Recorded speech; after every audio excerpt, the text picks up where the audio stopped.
Hello guys. सो पिछले videos में हमने क्वेश्चन स्टार्ट कर दिए थे इस फ्रिक्शन चैप्टर के, जो कि चैप्टर नंबर 6 है एच.सी. वर्मा बुक से। और पिछले लेक्चर में हमने कुछ बेसिक क्वेश्चंस डिस्कस करे थे। इंक्लाइन प्लेन से रिलेटेड कुछ फ्रिक्शन कोफिशिएंट हमें निकालने थे एंड एक टेंशन की भी क्वेश्चन थी, जो कि हमें 2 पॉइंट्स पे फ्रिक्शन कोफिशिएंट निकालने थे उस क्वेश्चन में। इस वीडियो में हम आज आगे बढ़ते हैं और थोड़े अलग टाइप के क्वेश्चंस देखते हैं। ऑल्दो ये भी थोड़ी बेसिक टाइप के ही क्वेश्चंस है, बट मैंने फिर भी इसको इंटरमीडिएट लेवल क्वेश्चंस के नाम से रखा है। सो दोस्तों, ये है class 11th physics, lecture number 15, chapter 6 of HCV, that is H C. Verma book, friction intermediate level questions. So चलो देखते हैं क्वेश्चंस। सो सबसे पहला क्वेश्चन है, the friction coefficient between a road and the tyre of a vehicle is 4/3। ये question कुछ इस प्रकार है कि मान लो कि एक कोई भी व्हीकल है, जस्ट सपोज कार है, उसकी टायर है और रोड है, उनके बीच में फ्रिक्शन कोफिशिएंट है जो कि 4/3 है। अभी तक हमें पता नहीं है फ्रिक्शन कोफिशिएंट स्टैटिक है या काइनेटिक है। आगे बढ़ते हैं क्वेश्चन से और देखते हैं क्या हो सकता है ये। Find the maximum incline the road may have so that once hard brakes are applied and the wheel starts skidding the vehicle going down at a speed of 36 km/h stopped within 5 metres. Okay, मतलब यहाँ पे vehicle already move कर रही है eight a speed of 36 km/h और वो जो move कर रही है वो रोड थोड़ी सी इंक्लाइन है, जिस रोड के ऊपर वो व्हीकल मूव कर रही है। कुछ इस तरीके की रोड होगी, जस्ट सपोज, ठीक है। ये कुछ एंगल थीटा बना रहा होगा यहाँ पे, और ये हमारा रोड है। और यहाँ पे कोई व्हीकल है, जस्ट सपोज कार है, जिसकी स्पीड जो है वो 36 km/h है। इस स्पीड से वो इस इंक्लाइन के नीचे जा रही है ये कार। और ये क्वेश्चन हमें बोल रहा है कि ये मैक्सिमम वैल्यू ऑफ इंक्लाइन कितनी होगी, मतलब थीटा मैक्स हमें निकालनी है। और कंडीशन गिवन है कि व्हीकल जो है वो 36 km/h की स्पीड से नीचे जा रही है और हमें उसको 5 मीटर के अंदर ही रोकना है। तो आपको इतनी हार्ड ब्रेक लगानी पड़ेगी कि 5 मीटर के अंदर रुक जाए वो कार। सबसे पहले तो सारी चीज़ों को मैं मीटर्स पर सेकंड में रखता हूँ, ऐसा यूनिट में, ताकि आगे कोई प्रॉब्लम ना हो। आप भी ज़रूर कन्वर्ट कर ले क्वेश्चन के स्टार्टिंग में ही, वरना आगे प्रॉब्लम हो सकती है और आपके आंसर्स डिफर आएंगे और वो ऑप्शंस में भी आपको मिल जाएंगे। सो 36 km/h को आप अगर मीटर्स पर सेकंड में कन्वर्ट करो तो 5/18 से आपको इसको मल्टीप्लाई करना पड़ेगा।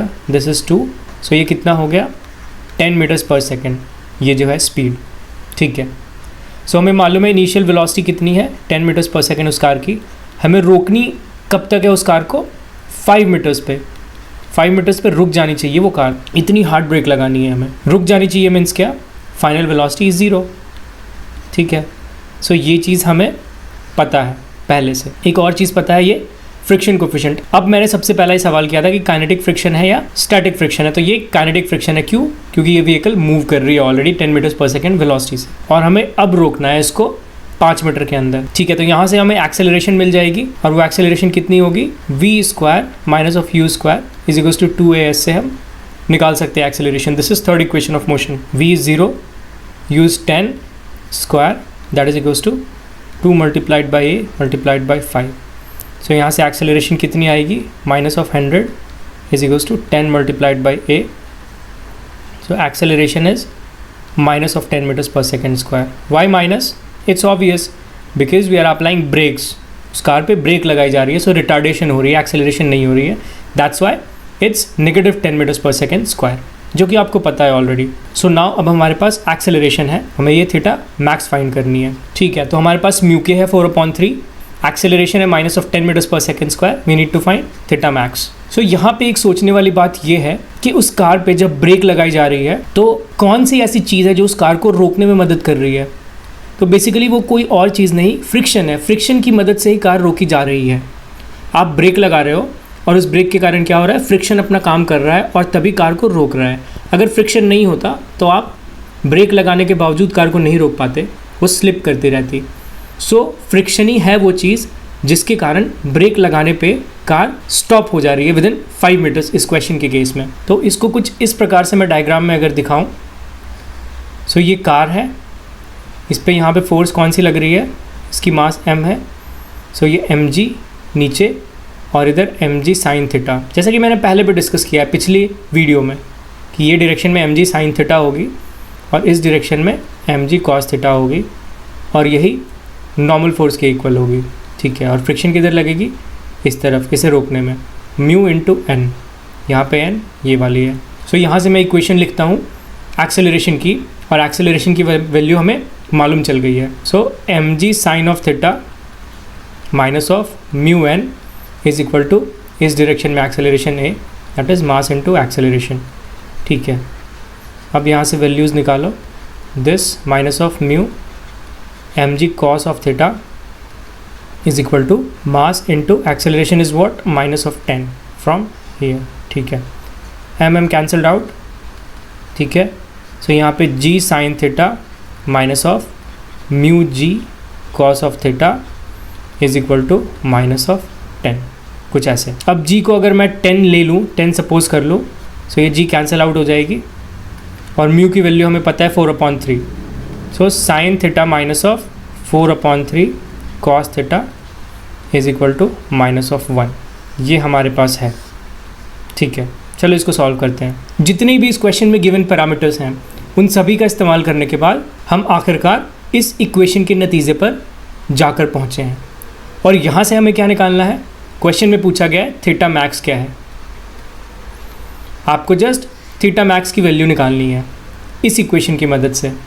कैसे निकालोगे, सोचो थोड़ा. यहाँ पे जस्ट कम्प्लीटली अब मैथमेटिक्स है. आप क्वेश्चन सॉल्व कर चुके हो, अब सिर्फ मैथमेटिक्स का कमाल है जो कि आपको थीटा निकाल कर देगी इस इक्वेशन से. तो सबसे पहले 3 से मल्टीप्लाई करते हैं थ्रू आउट द इक्वेशन. ये कुछ ऐसा होगा, is equal to minus of 3. अभी माइनस है, इसको प्लस करते हैं. प्लस करने पे क्या होगा, 4 cos of theta is equal to 3 plus of 3 sine theta. ऐसे है, देख लो ये मैं कैसे लाया हूँ. अब इसके बाद क्या करो, कॉस थीटा को मैं क्या लिख सकता हूँ, under root of 1 minus of sine square theta. मैं थोड़ी ट्रिग्नोमेट्री लगा रहा हूँ. अब दोनों तरफ स्क्वायर कर दो आप. तो यहाँ पे 16 minus of 16 sine square theta है is equal to 9 plus of 9 sine square theta plus of 18 sine theta. ठीक है, यहाँ से क्या होगा, सारी टर्म्स को मैं इस तरफ लेकर जाता हूँ. So 25 sine square theta plus of 18 sine theta minus of 7 is equal to 0. ये हो गया. अब इस इक्वेशन से आप क्या करोगे, डिटरमिनेंट निकालोगे सबसे पहले. बेसिकली मैं सोल्यूशन ही लिखता हूँ, minus of b plus minus of under root of determinant that is b square minus of 4ac upon 2a. ये होगी सोल्यूशन इस इक्वेशन की. अब आपको यहाँ पे जस्ट सारी वैल्यूज़ डाल देनी है. सो b क्या है इस इक्वेशन में, इस इक्वेशन में a 25 है, जो b है वो 18 है, और जो c है वो माइनस ऑफ 7 है. सो जस्ट आप यहाँ पे लगाओ minus of 18 plus minus under root of 18 square minus of 4 into 25 into minus of 7 like this upon 2 into 25. इसको आपको सॉल्व करना है. सो जस्ट इसको सॉल्व करो. सो जब आप इसको सॉल्व करोगे, सो यहाँ पे जो साइन थीटा की वैल्यू है, क्योंकि इस इक्वेशन का वेरिएबल क्या था, साइन थीटा, सो उसकी वैल्यू जो है 14/50 आएगी, which is approximately equal to 0.28.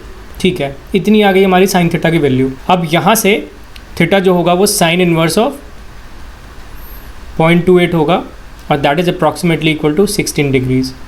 सो ये आपकी थीटा मैक्स की वैल्यू है. 16 degrees is the value of theta max. This is the answer. फिर से देखो इस क्वेश्चन को. ये क्वेश्चन पूछ क्या रहा था, ये क्वेश्चन कह रहा था कि कोई कार है जो कि एक रोड पे जा रही है, रोड की कुछ इंक्लिनेशन एंगल है, और उस कार को हमें रोकनी है. कब, जबकि वो कार 36 किलोमीटर पर आवर की स्पीड से जा रही है, और उसे हमें 5 मीटर के अंदर रोकनी है. सो उस केस में इस थीटा की वैल्यू, मतलब मैक्सिमम वैल्यू ऑफ थीटा क्या होगी, ये क्वेश्चन था. और हमने कुछ इस प्रकार से सॉल्व किया जैसा कि आपने देखा. सो ये क्वेश्चन ज़्यादा टफ है नहीं, जस्ट आप स्टक कर जाओगे ये मैथमेटिक्स में, जो कि आपको इस प्रकार से कुछ सॉल्व करके थीटा मैक्स की वैल्यू निकालनी है, जो कि 16 डिग्रीज़ है. सो आपको अगर कोई भी डाउट हो, सो इस क्वेश्चन को एक बार फिर से देखो, खुद से सॉल्व करने की कोशिश करो, तो पूरी क्लियर हो जाएगी ये क्वेश्चन. तो चलो अब दूसरी क्वेश्चन की ओर बढ़ते हैं. ये दूसरी क्वेश्चन है, a block of mass m is kept on a rough horizontal surface. चलो इतनी देर बाद कोई हॉरिजॉन्टल सर्फेस की क्वेश्चन आई, वरना हम इंक्लाइन के ही पीछे थे. सो एक रफ हॉरिजॉन्टल सर्फेस है. रफ गिवन है, इट मीन्स कुछ ना कुछ म्यू होगी. यहाँ पे पढ़ते हैं. The coefficient of static friction between the block and the surface is mu. This is what, static friction, coefficient of static friction जो कि गिवन है. The block is to be pulled by applying a force to it. इसे हमें पुल करना है, push नहीं बल्कि pull करना है. What minimum force is needed to slide the block. Good question, very interesting question. ये क्वेश्चन पूछ रहा है कि क्या मिनिमम फोर्स होगा इस ब्लॉक को स्लाइड करने के लिए, और कौन सी डायरेक्शन में लगाई जाएगी वो फोर्स, कि आप मिनिमम फोर्स से इस ब्लॉक को पुल कर सको। सो ये आप बोल सकते हो कि एक स्टैंडर्ड क्वेश्चन है इस चैप्टर का, फ्रिक्शन चैप्टर का, जो कि आपको आनी चाहिए, जिसकी समझ होनी चाहिए। और इस क्वेश्चन से रिलेटेड मैंने थोड़ा जिक्र किया था पिछले वीडियो में। वहाँ पे मैंने बोला था कि जब आप फोर्स को पैरेलल टू द इंक्लाइन लगा रहे हो और हॉरिजॉन्टल टू द इंक्लाइन लगा रहे हो तो दोनों ही केसेस में क्या डिफरेंस हो रही है। एक केसेस में देखा था आपने कि आपको ज़्यादा फोर्स लगाने की ज़रूरत पड़ रही है जब हॉरिजॉन्टल फोर्स लग रही है, तो वहाँ पे ऐसा क्यों हो रहा था, क्योंकि वहाँ पे नॉर्मल रिएक्शन बढ़ जा रही थी। बट उसके ऑपोजिट इस क्वेश्चन में हमें मिनिमम फोर्स लगानी है, और मैंने वहाँ पे भी बोला था कि जब उस फोर्स को आपको कम करना होगा तो आपको इस डायरेक्शन में फोर्स लगानी पड़ेगी कि नॉर्मल रिएक्शन कम हो। सो नॉर्मल रिएक्शन कम होगी तभी म्यू इंटू एन जो फ्रिक्शन होता है वो कम होगा, और जब वो कम होगा तो क्या होगा कि मिनिमम फोर्स आपको मिलेगा उस ब्लॉक को स्लाइड करने के केस में, इस केस में। सो सबसे पहले तो आप फोर्स को ऐसे लगाओ कि नॉर्मल रिएक्शन आपकी कम हो। तो चलो देखते हैं, अलग अलग डायरेक्शंस को एक्सप्लोर करते हैं। और पुल करना है, पुश नहीं करना, तो फोर्स इधर मत लगाना, इधर लगाना, इस तरफ मत लगाना फोर्स, बल्कि इस तरफ लगाना। सो आपको पुल करना है इसे, तो आप ऐसे पुल कर सकते हो, ऐसे पुल कर सकते हो, ऐसे पुल कर सकते हो, मतलब बेसिकली इन 3 रफ डायरेक्शन में पुल कर सकते हो। और इधर और भी एंगल्स हो सकती हैं, इधर भी और भी एंगल्स हो सकती हैं, वो समझ लो आप, ठीक है। सो सबसे पहले देखते हैं इस नीचे वाले केस में, first case, second case, third case. जब ये वाला केस होगा तो क्या होगा, इसका कंपोनेंट एक इस डायरेक्शन में होगा और एक इस डायरेक्शन में होगा, ठीक है। ये हमारे पास फोर्स है, एक इसका इधर हॉरिजॉन्टल कंपोनेंट होगा और एक वर्टिकल कंपोनेंट होगा, F H and F V. So ये जो वर्टिकल कंपोनेंट होगा, अगर मैं यहाँ पे एम जी लगाऊँ पहले से, इसकी मास मान लो एम है और ये नॉर्मल रिएक्शन है। सो अगर वर्टिकल डायरेक्शन में मैं फोर्स बैलेंस लिखूँ, so F B plus of M G is equal to N. यहाँ पे देखो नॉर्मल रिएक्शन की वैल्यू बढ़ रही है क्योंकि एफ वी भी अब नीचे लग रही है एम जी के साथ साथ, तो नॉर्मल रिएक्शन की वैल्यू बढ़ रही है, मतलब क्या होगा, फ्रिक्शन फोर्स जो कि म्यू इंटू एन है उसकी भी वैल्यू बढ़ जाएगी। उसकी वैल्यू बढ़ जाएगी तो मिनिमम फोर्स नहीं बल्कि वो मैक्सिमम फोर्स की तरफ हम बढ़ रहे हैं, तो ये तो कैंसिल हो गया, ठीक है। और ये जो सेकंड केस है, ये दूसरा वाला केस, ये तो जस्ट नॉर्मल केस है, वहाँ पे इस डायरेक्शन में नॉर्मल रिएक्शन को कुछ फ़र्क नहीं पड़ेगा, N is equals to just M G हो जाएगी, ठीक है। सो यहाँ पे नॉर्मल केस है अपना। बट थर्ड केस देखो, यहाँ पे एक कंपोनेंट इस डायरेक्शन में होगा एफ एच और एक कंपोनेंट अपवर्ड डायरेक्शन में होगा एफ वी। सो इसके बारे में अगर मैं इक्वेशन लिखूँ, so N plus of F V जो होगा वो एम जी के बराबर होगा, तो जो एन होगा वो M G minus of F V होगा। अब जो नॉर्मल रिएक्शन है वो एम जी से कम है, फर्स्ट केस में वो एम जी से ज़्यादा था, सेकेंड केस में एम जी था, लेकिन थर्ड केस में जो नॉर्मल रिएक्शन है वो एम जी से कम है, मतलब अब म्यू इंटू एन होगा वो कम होगा दोनों पहले केसेस से, 1 और 2 केसेस से। सो ये हमारी कुछ एक प्रॉपर केस है इस क्वेश्चन के लिए जहाँ पे मिनिमम फोर्स हमें लगानी पड़ेगी इस ब्लॉक को स्लाइड करने के लिए। क्यों? क्योंकि नॉर्मल रिएक्शन कम आ रही है, M G minus of F V आ रही है, ठीक है। तो कुछ एक पर्टिकुलर हमें एक डायरेक्शन मिला इस क्वेश्चन को अटेम्प्ट करने के लिए, बट अभी भी हमें वो पर्टिकुलर थीटा निकालनी है, क्योंकि इस डायरेक्शन में भी या तो ऐसे हो सकता है, ऐसे हो सकता है, ऐसे हो सकता है, तो वो कौन सा थीटा होगा जहाँ पे हमें मिनिमम फोर्स मिलेगा इस ब्लॉक को स्लाइड करने के लिए। सो वो अभी क्वेश्चन बाकी है, बट हमें एक रफ आइडिया मिल गया कि आप हॉरिजॉन्टल या नीचे की तरफ फोर्स नहीं बल्कि ऊपर एंगल की तरफ आप फोर्स लगाओगे, तभी जाके नॉर्मल रिएक्शन कम होगी और तभी आपको कम फोर्स लगाना पड़ेगा ब्लॉक को स्लाइड करने के लिए। तो चलो देखते हैं, आप क्वेश्चन को आगे बढ़ते हैं, ठीक है। तो एक डायरेक्शन हमें मिला, ये ब्लॉक है, हमें फोर्स कुछ ऐसे लगानी पड़ेगी, एफ कुछ एक पर्टिकुलर एंगल, जस्ट थीटा ले लो, तो ये एफ कॉस थीटा होगा और ये एफ साइन थीटा होगा, ठीक है।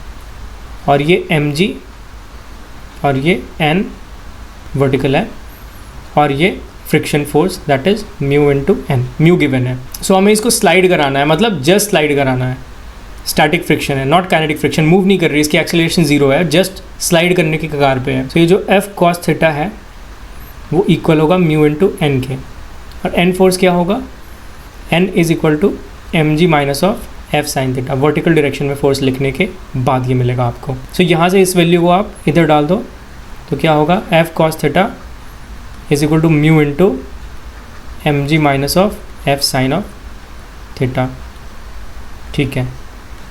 सो फर्दर इसको सॉल्व करूँगा मैं, तो ये कुछ ऐसा होगा, minus of mu F sine of theta. ये क्या होगा इसके बाद, F cos theta plus of mu sine theta is equal to mu m g. ठीक है, सो एफ क्या आया हमारे पास, mu m g upon cos theta plus of mu sine theta. ये हमारे पास एफ की वैल्यू आ गई। अब ये हमें मिनिमम निकालनी है, तो ये मिनिमम कब होगा, जब जो डिनोमिनेटर है वो मैक्सिमम होगा। तो ये जब मैक्सिमम होगा डिनोमिनेटर, तो हमारा न्यूमरेटर जो है वो मिनिमम होगा। तो चलो इसको सॉल्व करते हैं। सो ये था हमारे पास फोर्स की वैल्यू, हमें ये मिनिमम निकालनी है, तो डिनोमिनेटर मस्ट बी मैक्सिमम। तो फॉर मैक्सिमम हम क्या कर सकते हैं, यहाँ पे डिफ्रेंशिएट कर सकते हैं, कैलकुलस लगा सकते हैं। तो cos theta differentiation is minus of sine theta plus of mu sine theta is cos theta that is equals to 0। Mu यहाँ से क्या निकल कर आ गया, टैन ऑफ थीटा। ठीक है, म्यू हमारे पास टैन थीटा आ गया जब ये फोर्स मिनिमम होगी, क्योंकि ये मैक्सिमम है। इस एंगल पे जो कि theta is equals to tan inverse mu है, इस एंगल पे जो डिनोमिनेटर है वो मैक्सिमम हो रही है, इसलिए जो फोर्स है वो मिनिमम होगी। सो इस फोर्स को एक्चुअली में निकालने के लिए चलो हम सबसे पहले कॉस थीटा से डिवाइड करते हैं टू न्यूमरेटर एंड डिनोमिनेटर, क्योंकि अभी तक हम फोर्स की वैल्यू निकाले नहीं है, बस वो एंगल निकाले हैं जिस पे कि फोर्स मिनिमम हो रही है। 1 plus of mu tan theta. So ये क्या होगा, mu m g sec theta upon tan theta क्या है, म्यू है, so 1 plus of mu square. So इसको मैं कुछ ऐसे लिख सकता हूँ, क्योंकि हमें पता है 1 plus mu square is 1 plus of tan square theta. Why, because mu is tan theta basically. So इसको मैं कुछ ऐसे लिख सकता हूँ, sec theta upon 1 plus of tan square theta, because tan theta is mu. अब ये जो 1 plus of tan square theta है, ये बेसिकली क्या है, सेक स्क्वायर थीटा है।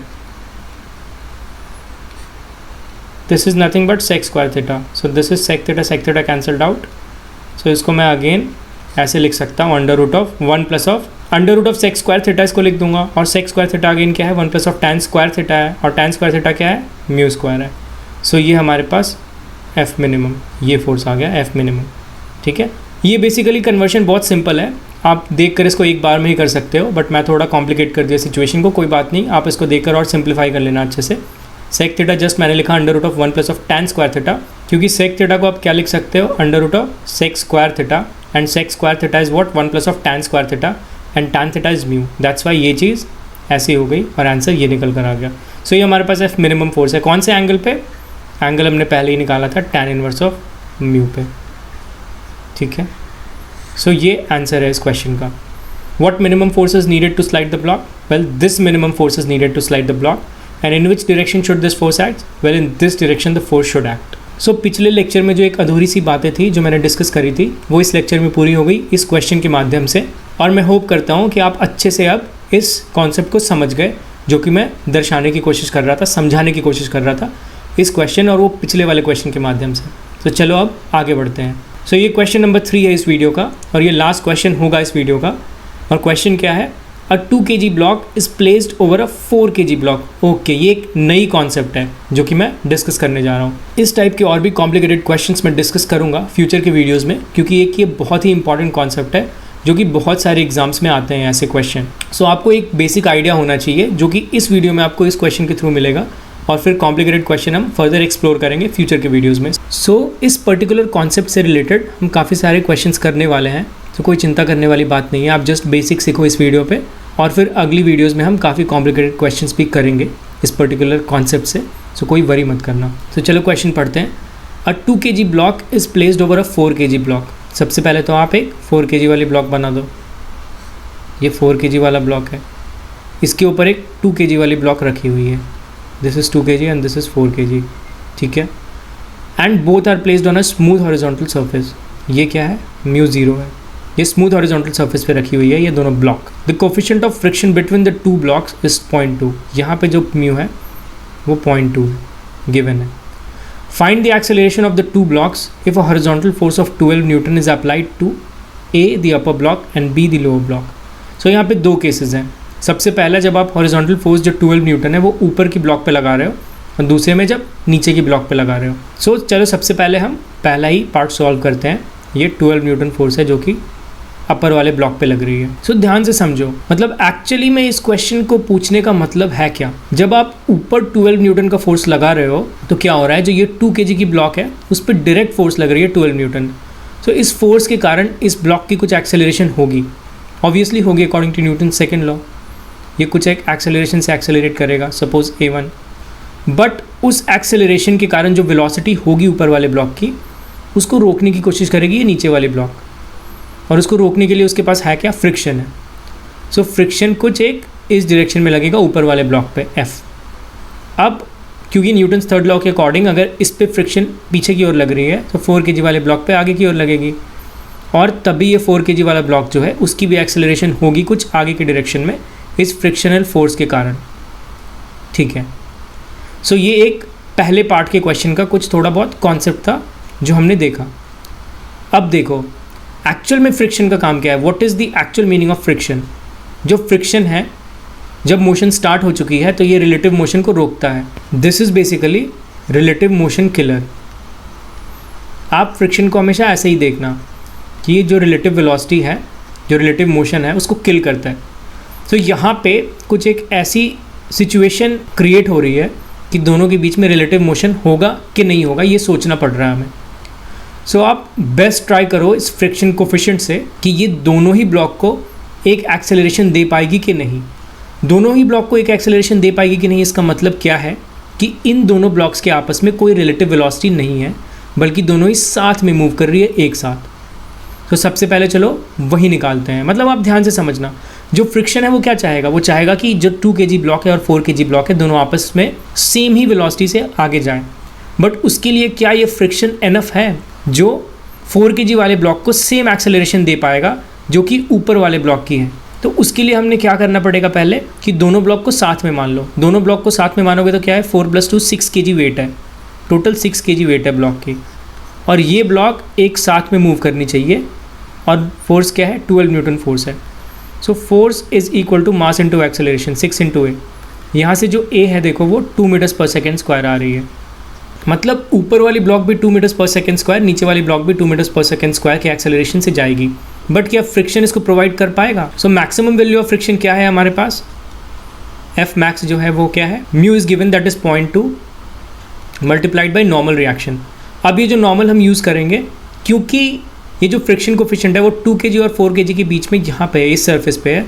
सो हमें ये वाला नॉर्मल रिएक्शन यूज़ करना पड़ेगा जो कि 2 × g है, मतलब 2 × 10 है। तो ये क्या होगा यहाँ से 4 न्यूटन। तो जो हमारे पास मैक्सिमम फ्रिक्शनल फोर्स है वो 4 न्यूटन है। सो क्या ये 4 न्यूटन फ्रिक्शनल फोर्स नीचे वाले ब्लॉक को और ऊपर वाले ब्लॉक को दोनों को साथ में एक एक्सेलरेशन दे सकता है? तो चलो चेक करते हैं। नीचे वाले ब्लॉक की क्या है मास, 4 kg है, और फ्रिक्शनल फोर्स क्या आया, 4 न्यूटन आया हमारे पास। ठीक है, सो जो फोर्स है 4 = मास है 4 इंटू एक्सेलरेशन कितना आया था, 2 मीटर्स/सेकेंड 2। सो ये तो 8 आ रहा है बट ये 4 ही है, सो ये नहीं दे पाएगा। मतलब इस फ्रिक्शन की जो मैक्सिमम वैल्यू है फ्रिक्शनल फोर्स की, वो नीचे वाले ब्लॉक को 2 मीटर्स/सेकेंड स्क्वायर का एक्सेलरेशन नहीं दे पाएगा, इतना सफिशिएंट नहीं है फ्रिक्शन। मतलब क्या है, दोनों के बीच में रिलेटिव वेलोसिटी जो है वो एग्जिस्ट करेगी। ये फ्रिक्शन में इतनी हिम्मत नहीं है कि वो दोनों के रिलेटिव वेलोसिटी को ब्लॉक कर सके, मतलब दोनों को सेम ही मूव करवा सके। ये हमने देख लिया। क्यों? क्योंकि नीचे वाला जो फोर्स है हम मैक्सिमम भी ले रहे हैं फ्रिक्शनल फोर्स, तो भी वो एक्सेलरेशन प्रोवाइड नहीं करवा पा रहा है 2 मीटर्स/सेकेंड स्क्वायर का। जो फोर्स है वो 8 हो जा रहा है, जबकि फ्रिक्शन मैक्सिमम 4 न्यूटन ही दे सकता है। तो मतलब क्या है, रिलेटिव वेलोसिटी हो जाएगी दोनों के बीच में। मतलब क्या है, इसकी एक्सेलरेशन अलग होगी और इसकी एक्सेलरेशन अलग होगी। सो ये एक कॉन्सेप्ट है जो आपको हर एक में चेक करना पड़ेगा बार बार। आप डायरेक्ट नहीं बोल सकते कि 6 kg दोनों साथ में मूव करेगी तो 12 न्यूटन लगा दो, एक्सेलरेशन इज 2 मीटर्स/सेकेंड स्क्वायर। नहीं, बिल्कुल ही रॉन्ग। आपको देखना पड़ेगा कि आप फ्रिक्शन में इतनी हिम्मत है, फ्रिक्शन इतनी सफिशिएंट है कि दोनों को सेम एक्सेलरेशन प्रोवाइड कर सके। सो आपको ऐसे करके देखना पड़ेगा जैसे मैंने अभी देखा। ठीक है, तो चलो अब अलग अलग एक्सेलरेशन निकालते हैं। ये क्या है, 12 न्यूटन फोर्स लग रही है, 2 kg है, ये 4 kg है। यहाँ पे कुछ फ्रिक्शन लग रही है म्यू इंटू एन, और ये सेम फ्रिक्शन यहाँ पे लग रही है म्यू इंटू एन, और एन क्या है 2g that is 20 because g 10 है। इतना है नॉर्मल फोर्स। सो ऊपर के केस में एक्सेलरेशन कितना होगा, 12 - mu into 20 that is equals to 2 × a। इस केस में, क्योंकि हम जान चुके हैं अब दोनों की एक्सेलरेशन सेम नहीं है, तो मैं इंडिविजुअली एक्सेलरेशन निकाल रहा हूँ। तो इसकी मानो a है, a1 मान लो, और इसकी मान लो a2, ठीक है। सो 12 माइनस ऑफ म्यू कितना है 0.2 into 20, that is equals to 2a। 12 minus of 4 that is equals to 2a। So acceleration कितना हुआ 4 मीटर्स पर सेकेंड। सो ऊपर वाले का जो है वो 4 मीटर्स पर सेकेंड स्क्वायर एक्सेलरेशन आया। अब नीचे वाले की निकालते हैं, म्यू इंटू एन, ए की फोर्स है, that is equals to 4 into a. Mu into m निकाल चुके हैं, कितना आया 4 आया। So 4 is equals to 4 into a. So acceleration कितना आया 1 मीटर्स पर सेकेंड स्क्वायर। सो नीचे वाले ब्लॉक की जो एक्सेलरेशन है वो है 1 मीटर्स पर सेकेंड स्क्वायर, और ऊपर वाले ब्लॉक की जो एक्सेलरेशन है वो है 4 मीटर्स पर सेकेंड स्क्वायर। सो ये आपका आंसर हो गया फर्स्ट पार्ट का। अब ये सेकेंड पार्ट देखते हैं, जब ये 12 न्यूटन फोर्स नीचे वाले ब्लॉक पे लग रही है, ये 2 kg है, ये 4 kg है। सेकेंड केस में ये 12 न्यूटन यहाँ पे लगा रहे हैं हम। अगेन यहाँ पे म्यू 0 है और यहाँ पे म्यू जो है वो 0.2 है। दोनों के बीच में आप डिफरेंस गौर करना। बेसिकली इस क्वेश्चन का मोटिव यही है। ये क्वेश्चन एक्चुअली ये सारे ही question H C Verma book से ली गई है। मैंने एक्सरसाइज प्रॉब्लम्स लिया है फर्स्ट लेक्चर में भी, मतलब प्रॉब्लम्स के फर्स्ट लेक्चर में भी फ्रिक्शन से, और ये सेकेंड लेक्चर में भी फ्रिक्शन के जो इंटरमीडिएट है इस पे भी मैंने सारे क्वेश्चंस अभी तक एच सी वर्मा से ही लिए, एक्सरसाइज प्रॉब्लम से। एग्जाम्पल प्रॉब्लम्स आप खुद से ट्राई करना, सोल्यूशन देखना। एच सी वर्मा सर ने काफ़ी अच्छे से सोल्यूशन दिया है, कोई भी डाउट नहीं होना चाहिए आपके पास। बट अगर फिर भी कोई डाउट है तो आप कमेंट सेक्शन में या मुझे कांटेक्ट कर सकते हो अलग अलग मीन्स से, जो कि मैंने दे रखी है ऑलरेडी डिस्क्रिप्शन में। सो ये भी एक एक्सरसाइज प्रॉब्लम है। सो इस प्रॉब्लम में देखो पार्ट ए और पार्ट बी कितनी खूबसूरती से रखी गई है, इन दोनों का कितना अच्छा मतलब है। मतलब आपको काफ़ी चीज़ें क्लियर होगी क्वेश्चन करके। पहले पार्ट हमने किया, उसमें देखा कि ऊपर ब्लॉक और नीचे ब्लॉक की एक्सेलरेशन सेम नहीं हो सकती क्योंकि फ्रिक्शन प्रोवाइड नहीं कर सकता। अब सेकंड में देखते हैं, सेकंड केस में जब ये फोर्स नीचे लग रही है, नीचे की ब्लॉक में। पहले केस में ऊपर की ब्लॉक में लग रही थी, नीचे की ब्लॉक में तो फिर से हम सेम देखते हैं, जब दोनों साथ में मूव कर रहा हो सकता है क्या 6 kg, दिस इज 12 न्यूटन। तो force is equals to mass into acceleration. So acceleration is what 2 meters पर सेकेंड स्क्वायर। अब ये 2 मीटर्स पर सेकेंड स्क्वायर एक्सेलरेशन प्रोवाइड कर सकता है क्या फ्रिक्शन। अब देखो यहाँ पे जो फ्रिक्शन है वो नीचे वाले ब्लॉक पे ऑपोजिट डायरेक्शन में लगेगी, इस डायरेक्शन में, बट ऊपर वाले ब्लॉक पे इस डायरेक्शन में लगेगी। क्यों? क्योंकि ऊपर वाले ब्लॉक को मूव करवाना है आपकी बार फॉरवर्ड डायरेक्शन में, अटेम्प्ट करेगा फ्रिक्शन इसको फॉरवर्ड डायरेक्शन में मूव करवाने के लिए। पहले केस में क्या था कि फोर्स ही यहाँ पे लग रहा था 12 न्यूटन, दैट्स वाई उसको अपोज कर रहा था फ्रिक्शन, क्योंकि वहाँ पे वो था जो कि मोशन को स्टार्ट करने वाला था। तो फ्रिक्शन क्या कर रहा था, उस मोशन को स्टार्ट करने के लिए रुकावट पैदा कर रहा था। बट यहाँ पे क्या है, नीचे वाली ब्लॉक जो है वो मोशन कर रही है आगे की ओर। तो फ्रिक्शन क्या है, इसको रोकेगा और इसको आगे बढ़ाएगा ताकि दोनों के बीच में रिलेटिव वेलोसिटी रोकी जा सके। तो फ्रिक्शन कितनी कमाल की चीज़ है, उसको पता है कि कब कहाँ लगना है ताकि एक रिलेटिव मोशन स्टार्ट ना हो दोनों के बीच में।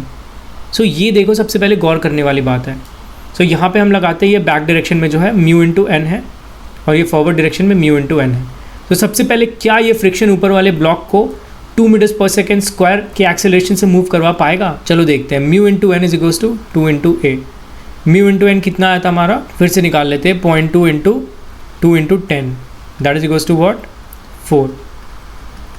4 is equals to 2a, a is equals to 2 meters पर सेकेंड स्क्वायर। सो हाँ, इस केस में फ्रिक्शन के पास इतनी कैपेबिलिटी है कि वो ऊपर वाले ब्लॉक को भी सेम 2 मीटर्स पर सेकेंड स्क्वायर के एक्सेलरेशन से मूव करवा सके, जबकि फोर्स नीचे के ब्लॉक पे लग रही है। बट पहले वाले केस में फ्रिक्शन में इतनी कैपेबिलिटी नहीं थी कि वो नीचे वाले ब्लॉक को सेम एक्सेलरेशन से मूव करवा पाए जो कि ऊपर वाले ब्लॉक की हो सकती थी। सो पहले केस में तो दोनों की अलग अलग एक्सेलरेशन हो गई, लेकिन सेकेंड केस में फ्रिक्शन के पास कैपेबिलिटी है कि वो 2 kg वाले ब्लॉक को सेम 2 मीटर्स पर सेकेंड स्क्वायर के एक्सेलरेशन से मूव करवा पाए जो कि नीचे वाले ब्लॉक कर रही है। सो यहाँ पे क्या है, दोनों ही साथ में मूव करेंगी, 4 kg और 2 kg block with an acceleration of 2 meters पर सेकेंड स्क्वायर।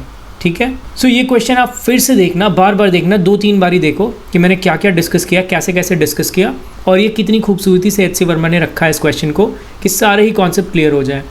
बट फिर भी अगर आपको ना समझ में आए तो मुझे कमेंट में लिख सकते हो, और फ्यूचर में ऐसे क्वेश्चंस काफ़ी सारे देखेंगे, इससे डिफ़िकल्ट वाले भी देखेंगे जहां आपकी कॉन्सेप्ट्स और भी अच्छे से क्लियर होगी। सो ये 3 क्वेश्चन थे गाइज आज के वीडियो में, और फ्यूचर में हम और भी बहुत सारे क्वेश्चंस डिस्कस करने वाले हैं सेम फ्रिक्शन चैप्टर से, और भी अलग अलग टाइप के क्वेश्चंस और भी अच्छे किस्म के क्वेश्चंस जो कि आपके कॉन्सेप्ट को और भी फर्दर बूस्ट करेगा। सो तब तक के लिए थैंक यू।